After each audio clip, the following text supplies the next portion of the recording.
का प्रश्न भी देख लेते हैं। वैद्युत द्विध्रुव के निरक्षीय स्थिति पर विद्युत क्षेत्र की तीव्रता का व्यंजक स्थापित करिए। ठीक है, और कभी कभी निरक्षीय स्थिति शब्द नहीं देता तो ऐसे लिख देता है लंबवत अक्ष पर। किस पर? लंबवत अक्ष। तो ये वैद्युत द्विध्रुव है और ये जो रेखा जाती है क्या कहलाती है? लंबवत अक्ष। तो वही चीज हो गया। रेसिपी यही है, पहले चित्र आपसे बन जाए, ये सूत्र बन जाए, फिर प्लस क्यू के कारण विद्युत क्षेत्र की तीव्रता निकालना है, माइनस क्यू के कारण निकालना है, परिणाम ही निकालना है और ये सूत्र लाना है। ठीक है, तो चलो चालू करते हैं। भाषा उसी तरह से है तो देखते जाना। माना ए बी एक वैद्युत द्विध्रुव है जो प्लस क्यू और माइनस क्यू आवेश से मिलकर बना है। इसके बीच की दूरी 2L है। ठीक है, इसके मध्य बिंदु O से R दूरी पर कोई बिंदु P है जो निरक्षीय स्थिति पर है और जिस पर विद्युत क्षेत्र की तीव्रता ज्ञात करनी है। तो पुराना जो है अक्षी में किए हो सारा कुछ इसमें भी लिखना, केवल अक्षी के स्थान पर क्या आना है? निरक्षी। तो एक ही क्वेश्चन में दो चीजें तैयार हो रही। इसके बाद क्या निकालना है देख लो, स्टेप को देखो। प्लस क्यू आवेश के कारण विद्युत क्षेत्र की तीव्रता। तो यहां पर क्या लिखूं मैं? E1, ऊपर वही लाइन लिखेंगे है ना, प्लस क्यू आवेश के कारण P बिंदु पर विद्युत क्षेत्र की तीव्रता। सूत्र को अप्लाई करते हैं तो सूत्र देखो क्या है? 1/4 पाई एप्सिलॉन नॉट और ये हो गया Q।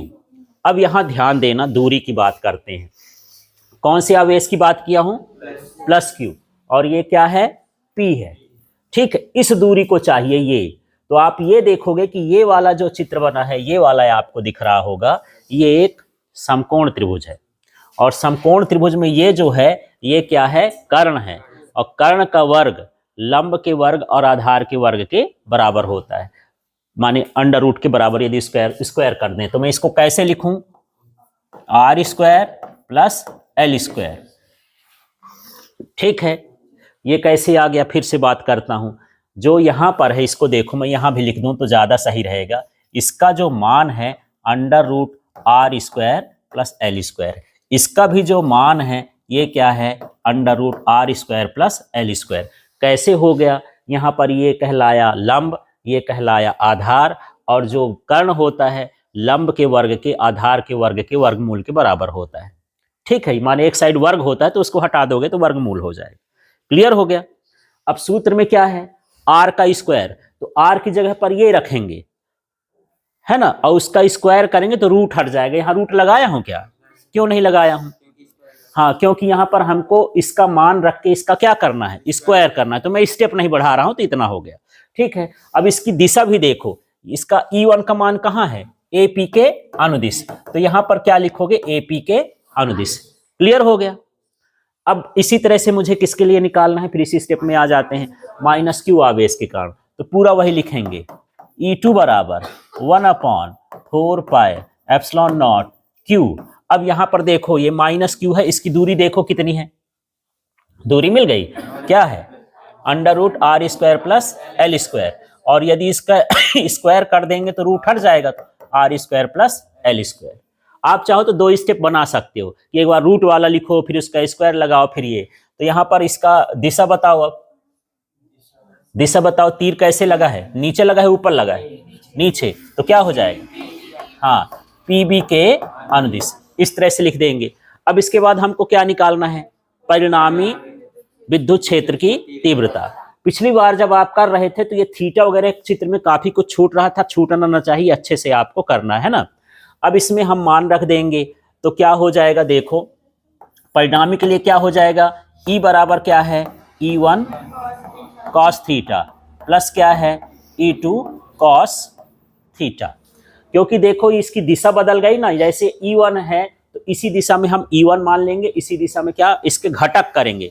तो वैसे सदिशों के दो घटक होते हैं, तो मैं ज्यादा उसमें कंफ्यूजन में नहीं डालता हूं। आप सीधे कर लेना कि इसका जो परिणामी चुंबकीय क्षेत्र की तीव्रता है E1 cos theta plus E2 cos theta होगा। अब इसको देखो, क्या दोनों मान एक जैसे हैं? मिलाओ तो भला, सारा कुछ मिल रहा है। माने E1 का मान E2 के बराबर है, तो आप लिख सकते हो यहाँ पर 2E1 cos थीटा। और क्यों लिख दिए? क्योंकि जो E1 है वो किसके बराबर है? E2 के। तो समझो कैसे हो जाएगा। यदि E2 को भी मैं क्या लिख दूं, E1, है ना, तो यहां भी E1 cos थीटा, यहां भी E1 cos थीटा, दोनों को जोड़ दोगे तो क्या बन जाएगा, 2E1 cos थीटा।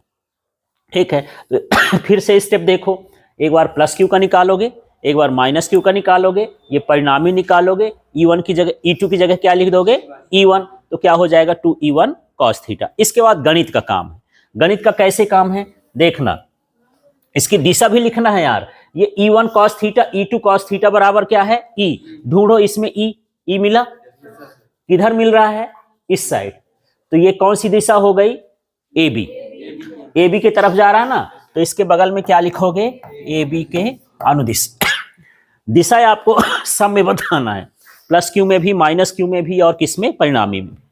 ठीक है, चलो मान रखते हैं, ये क्या हुआ E, ये क्या लिख दिया 2, क्या लिखा है अब देखो, ढूंढो E1 का मान है कहीं, ये है, ठीक है, इस पूरे मान को रख देंगे तो 1/q r प्लस एल का r square plus L square, यही है। अब यहां ध्यान देना, एक चीज और ध्यान देना है आपको, यहां पर मैं 2 भी रख दिया, E1 भी रख दिया, cos थीटा रखा क्या, cos थीटा बराबर क्या होता है लंब आधार कर्ण में, आधार बटे कर्ण। चित्र में ढूंढो आधार कौन सा है, यदि उस तरफ का त्रिभुज लेंगे, क्योंकि लंब आधार कर्ण केवल समकोण में होता है, ये पूरा का पूरा समकोण त्रिभुज तो नहीं है, आधे से उस तरफ है, आधे से इस तरफ है, तो आधार कितना हुआ L, 2L नहीं, केवल एक हिस्से की बात करो, आधार कितना हुआ L, कर्ण ढूंढो, ये है √r² प्लस L, ये कर्ण है और ये क्या कहलाए, आधार। तो यहां cos थीटा का मान रखोगे तो L और अंडर क्या हो जाएगा ये, हाँ, √r² प्लस L²। ठीक है, आगे के स्टेप में देखना, E बराबर 1/4πε0, अब मैं ये लिखा Q गुणे 2L, ऊपर का पहले अंदाजा लगाओ कैसे आया, ये 1/4πε0 लिखा, यहां पर देखो ये Q भी लिख दिया, अब ये जो 2 था ये इसके साथ आ गया, है ना, क्योंकि Q इंटू 2L का फार्मूला होता है ना P, उसको P बनाना, तो ये पूरा ऊपर का आ गया। अब नीचे बात करते हैं, ये r² प्लस L² को मैं यहां अलग से लिख रहा हूं ना, देखना हमारे पास है r² L², यदि मैं इसको लिखूं तो इसकी घात कितनी हो गई 1, मैं इसको लिखा ना, अभी थोड़ा ध्यान से देखना, यहां कभी कभी समझ में नहीं आया करता। अब ये वाला क्या लिखा है, यहां भी देखो r² प्लस L², और रूट में लिखा है ना, यदि मैं रूट न लगाना चाहूं, घात में लिखना चाहूं तो क्या लिखूं, 1/2। ठीक है, ये जैसे मान के चलो, चाहे √2 लिख दो या 2 की घात 1/2 लिख दो, दोनों बराबर ही है, एक ही चीज होता है। ठीक है, तो अब देखना यहां पर इसके भीतर का देखो, एक जैसे है, इसके भीतर का भी कैसे है, एक जैसे है। जब एक जैसे होता है तो घात क्या हो जाती है, जुड़ जाती है, तो क्या क्या जुड़ेगा, 1 और प्लस 1/2, तो 1 प्लस 1/2 बराबर कितना हो जाएगा, 3/2। ठीक है, 2 1 कम 2 और 1 कितना हो गया, 3। तो एक काम करते हैं, ये अंदर क्या है मेरे पास, r² प्लस L², इसकी घात को क्या लिख दूंगा, 3/2। इसकी घात कितनी थी 1, इसकी घात कितनी थी 1/2, और इन दोनों को जोड़ के लिखेंगे तो ये 3/2 हो जाएगा, अंदर जो है वो रहा आएगा इस तरह से। ठीक है, अब अगले स्टेप में आप यहां पर इधर लिख देता हूं, तो यहां से देखना अगले स्टेप में क्या हो रहा है, E बराबर 1/4πε0।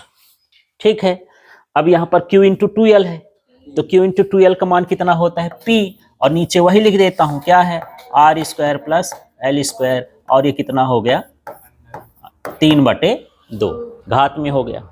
ठीक है, अब वही कंडीशन निकालना है कि यदि L का मान बहुत बहुत छोटा है किससे, R से, तो यहां पर R को छोड़ देना है, L को छोड़ देना है। ठीक है, L का मान छोटा है तो क्या आएगा, ध्यान से देखते जाना, ये मैं लिखा E 1/4πε0, फिर ये हुआ P, अब मैं किसको छोड़ रहा हूं, इसको, बचा क्या, बाहर क्या बचा, तो ये 2, और ये 2 कैंसिल हो जाएगा, कितना आ जाएगा, r³ हो जाएगा। ठीक है,